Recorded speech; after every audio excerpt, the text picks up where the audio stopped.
Nehemiah 13.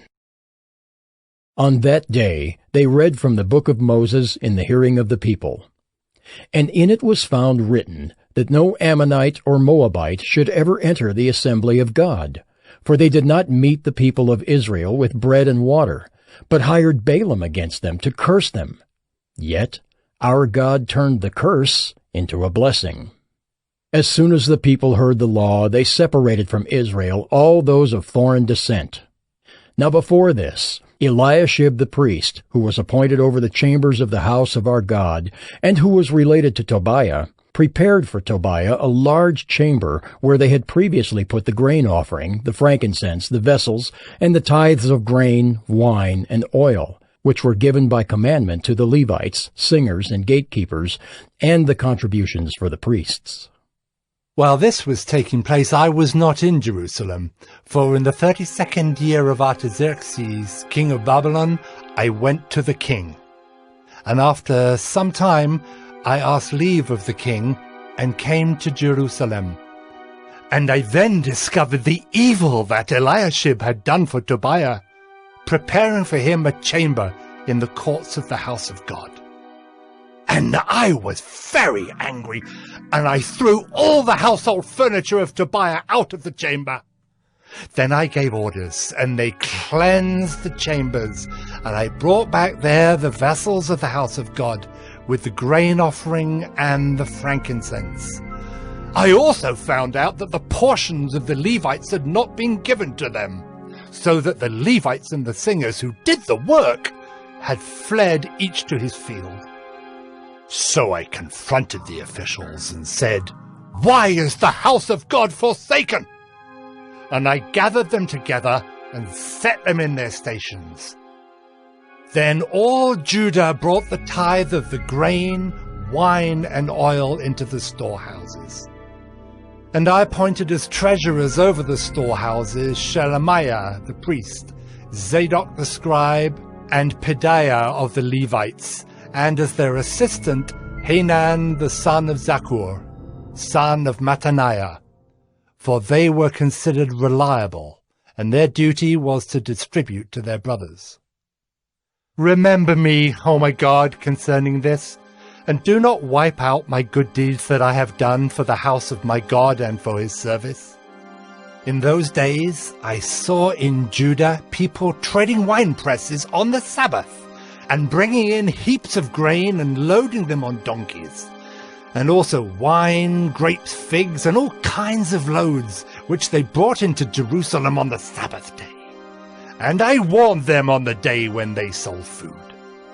Tyrians also, who lived in the city, brought in fish and all kinds of goods, and sold them on the Sabbath to the people of Judah, in Jerusalem itself. Then I confronted the nobles of Judah and said to them, "What is this evil thing that you are doing, profaning the Sabbath day? Did not your fathers act in this way? And did not our God bring all this disaster on us and on this city? Now you are bringing more wrath on Israel by profaning the Sabbath." As soon as it began to grow dark at the gates of Jerusalem before the Sabbath, I commanded that the doors should be shut, and gave orders that they should not be opened until after the Sabbath. And I stationed some of my servants at the gates, that no load might be brought in on the Sabbath day. Then the merchants and sellers of all kinds of wares lodged outside Jerusalem once or twice. But I warned them and said to them, "Why do you lodge outside the wall? If you do so again, I will lay hands on you." From that time on, they did not come on the Sabbath. Then I commanded the Levites that they should purify themselves and come and guard the gates to keep the Sabbath day holy. Remember this also in my favor, O my God, and spare me according to the greatness of your steadfast love. In those days also I saw the Jews who had married women of Ashdod, Ammon, and Moab, and half of their children spoke the language of Ashdod, and they could not speak the language of Judah, but only the language of each people. And I confronted them and cursed them and beat some of them and pulled out their hair. And I made them take oath in the name of God, saying, You shall not give your daughters to their sons, or take their daughters for your sons or for yourselves. Did not Solomon, king of Israel, sin on account of such women? Among the many nations there was no king like him, and he was beloved by his God, and God made him king over all Israel. Nevertheless, foreign women made even him to sin. Shall we then listen to you and do all this great evil and act treacherously against our God by marrying foreign women? And one of the sons of Jehoiada, the son of Eliashib the high priest, was the son-in-law of Sanballat the Horonite. Therefore I chased him from me.